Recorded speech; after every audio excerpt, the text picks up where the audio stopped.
Good day, folks, and welcome to another edition of Lumberjack Logic. I'm your host, Neil Johnson, with a banger of a report. There's a lot of moving parts and pieces in this, but folks, the bottom line is Trump is destroying the Democrat Party in real time. I break out this old meme with Ronald Reagan, where Ronald Reagan and Donald Trump are shaking hands, and Ronald says, "I destroyed the Soviet Union," and Trump says, "I destroyed the Democratic Party." So this is what's going on. And look at this headline from The Guardian, and this is going to put this all in context. It's Trump is wrong about crime, but right about the fear of it. Austin Surratt. So he understands that the fear of crime is causing the Democrats pain, but he can't let go of the narrative that Trump is wrong about crime. In fact, he goes on, the byline says, the deployment of the National Guard in Washington ignores the data, but Democrats must not ignore how people feel. Well, let's talk about that data. In fact, let's go to Stephen Miller. And the president spoke about this before. We've uncovered, in the process of uncovering, a massive scandal in Washington, D.C. with the doctoring of crime stats. And the Department of Justice, under the Attorney General, is leading the effort to uncover this. But when we ultimately share the results, it will stun you. The extent to which, even though D.C. had the worst crime in America, honestly measured, it dramatically understated how bad it was. There's even accusations that murders and homicides were reported as accidents instead of murders. The dirty secret is, and I've covered multiple stories on this over the last few years, but it wasn't just in D.C. where these crime statistics were botched. They were calling Mexicans white and all of this to create narratives about, systemic racism and white oppression and white nationalists and all of that, in addition to lowering crime rates in these major metropolitan areas because it reflected poorly on the Democratic leadership. All the major cities in the United States of America are controlled by Democrat mayors who control the policing policies, and those same cities are voting in terrible prosecutors. But Stephen Miller is outing this, and they're actually taking murders and calling them accidents. This is how severe the manipulation of the crime data has been in the city, and it will all be uncovered and it will all be brought to light. I've had a chance to spend some time, as does everyone here, with the police officers in the city.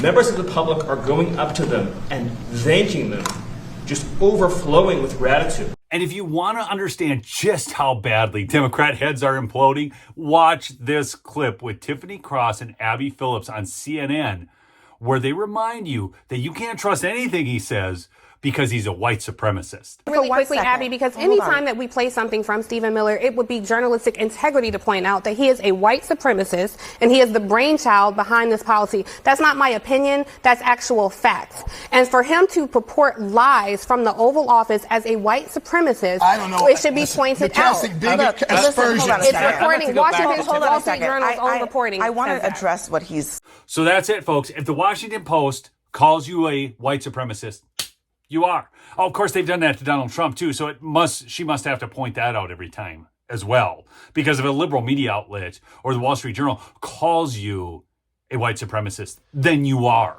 based on their reporting. It's just freaking wild. They're losing their crap and they're going back to the same tired narrative. That's why they're not winning. What is winning is this message. Check this out. Well, I'm glad they're cracking down on crime. That's all I can say. I feel a lot safer.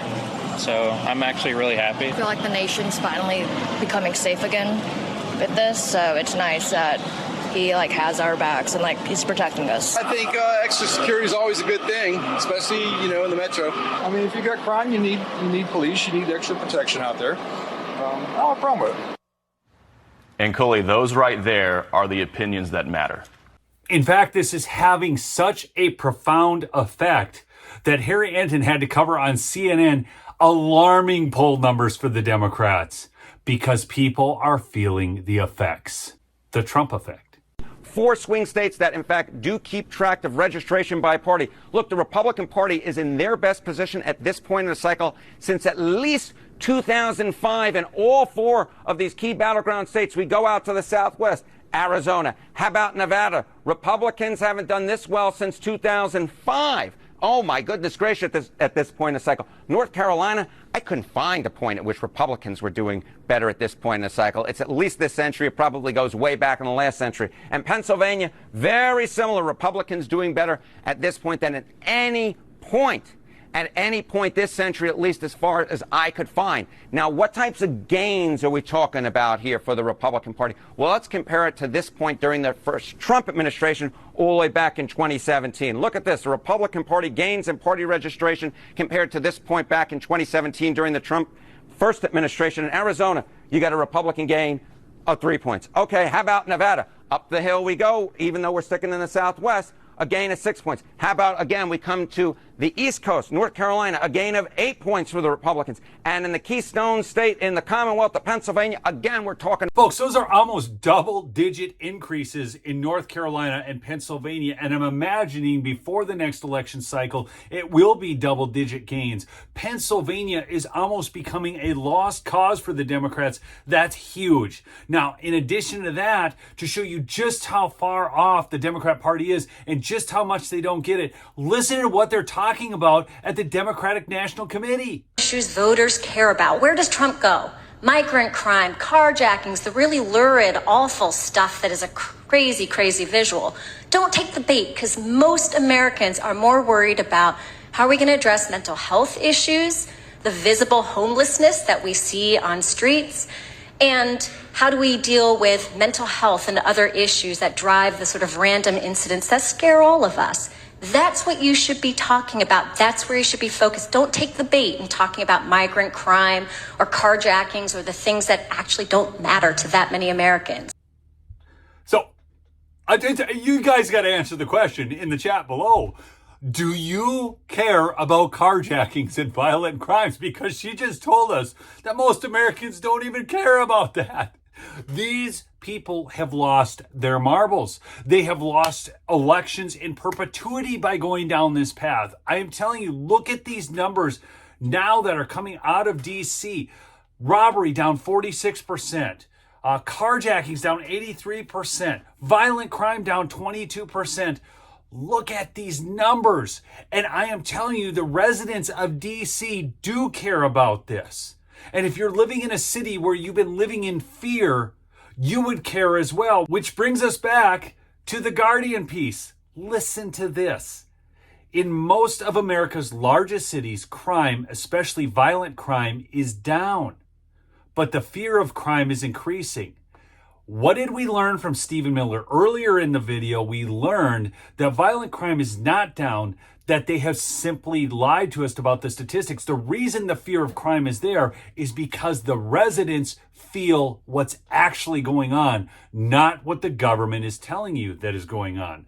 Donald Trump has made... I should do the British accent here because this is from The Guardian. Donald Trump has made a career out of ignoring the reality of crime rates and of stoking that fear. Well before he entered politics and throughout his political career, he has talked about city life in a proverbial jungle. In 2022, he talked frequently about the blood-soaked streets of our once great cities and said cities are rotting and they are indeed cesspools of blood. And he never strays from that playbook. That's right. Donald Trump is the problem because he is highlighting the problem.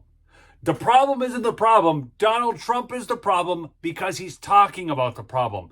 This is where the Democrat Party has gone. This is why they are losing so badly right now. In fact, we saw one of the funniest moments. This is one of the best video clips on the internet right now because in Chicago, crime is sky high, and JB Pritzger is saying, we don't need Trump here. Mayor Johnson is saying, we don't need Trump there. But watch this clip with JB Pritzger.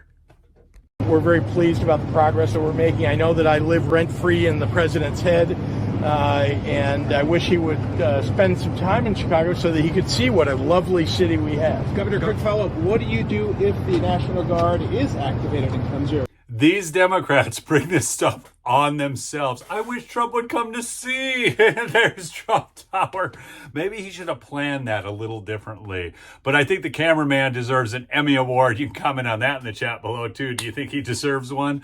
But, folks, the reason that crime is up in all of these cities, the reason that they're underreporting it is because a lot of times they're not even prosecuting it. with an armed carjacking out in Maryland near Baltimore. He told investigators, "Why are you taking me in if they're just going to hold me for 3 days and release me?" The judge is literally going to say we're going to put him on a 3-day hold. Then once the 3-day hold is up, and one who never shows up. I done been over DC jail 6 times for the same warrant. They never show up. DC jail has to release me. They release me. It's the same thing every time. Well, someone might want to inform him that there's a new sheriff in town because Donald Trump has now authorized military attorneys to help prosecute crimes in Washington, D.C. So weak prosecutors are no longer in charge. He might not be getting released as quickly as he thought he was. And this is the answer to fighting crime. You actually have to put criminals in jail. My son's a police officer. When cops are allowed to do their job and they're allowed to actually arrest criminals, crime goes down because fear of reprisal is real. When there are actual consequences attached to those crimes, that's when we're going to start seeing results. Folks, remember to subscribe if you're new to the channel, and remember to check out my sponsor, MyPillow, mypillow.com/lumberjack for the best prices on the best sleep products available right now. Percale sheets, $29.88 with free shipping. See you on the next episode. Peace out.